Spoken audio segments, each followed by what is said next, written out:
Okay, chapter 3, day 3. Day 2 was just a classwork day. Day 3, we're going to look at how do we design an experiment and how do we graph it, how do we chart it, or how do we explain it if we had to do it in a paragraph form.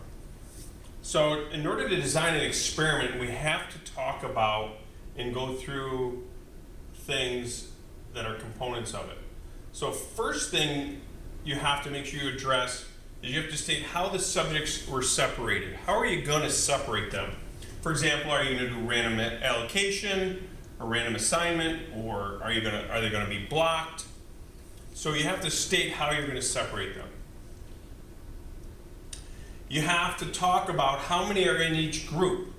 How many, if you separated them into 2 groups, 3 groups, 4 groups, or whatever, how many are in each group?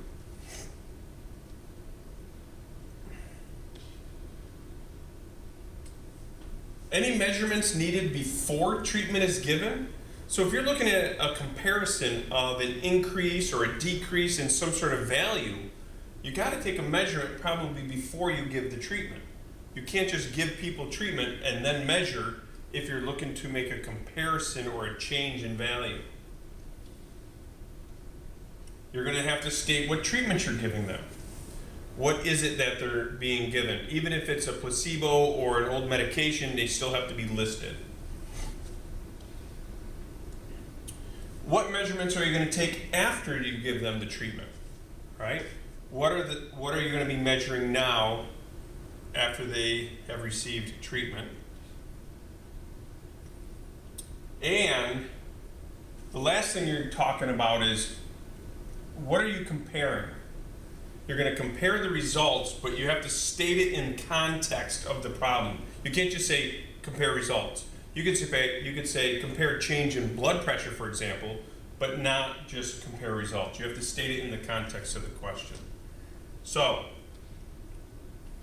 those are the components of how to design an experiment. Whether you write a paragraph or you actually draw a diagram.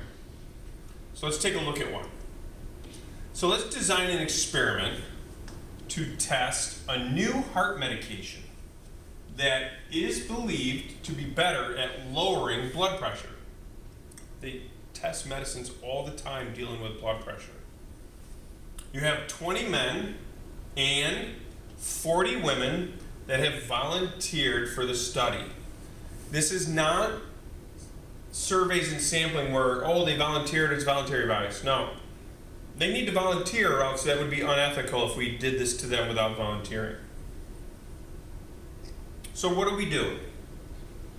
We have to separate them. So I've got men and women who have volunteered for the study, and I have to separate them into groups. Well, I think men and women might react differently to a blood pressure medication.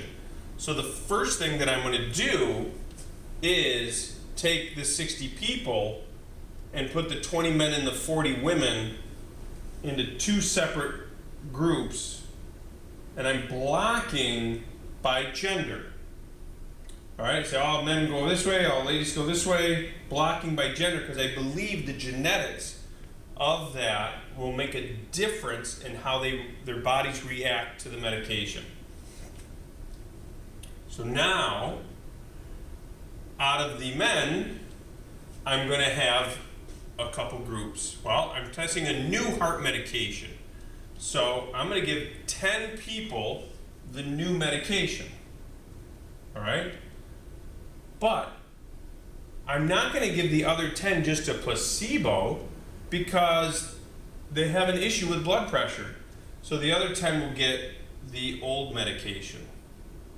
So 10 will get the new, 10 will get the old, and again, if I'm going to branch, I have to state how I'm deciding who went in each branch. And in this case, I'm going to randomly allocate the 10 to get the new and 10 to get the old. And I'm going to repeat that process down here for the women that have volunteered.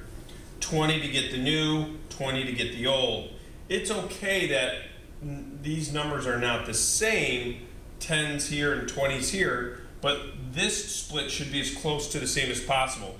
If this is an odd number, just make these just one off from each other. It's okay. So now I have stated how we separated them. I have said how many are in each group. Do we need to do any measurements before we give treatment? Well, if I'm going to give them medication that's going to lower blood pressure, lowering blood pressure, I probably needed to test blood pressure before I gave the treatment. So either here, or sometimes the best thing to do is over here, you would put down measure blood pressure. And now all 60 people got their blood pressure measured. And then they're given new meds and old meds, new meds and old meds. As long as it's before you give them the treatment. Okay, so let's go back up. State the treatments I did, any measurements after. So after they get the treatment, we're going to measure the blood pressure again. Now that we have taken the blood pressure before and given them treatments and measured after, we now can compare the results. What are we comparing? We're going to compare the change in blood pressure for the men and compare the change in the blood pressure for the women. We don't need to compare men against women. We could if we wanted to, but that's not the goal of the study. The study wasn't do men react better or worse than women. It was purely to separate, just in case some genetic differences were to happen. And if you look at the changes and the changes are the same, then you know that it reacts the same for both the men and the women. But that is a complete design of an experiment.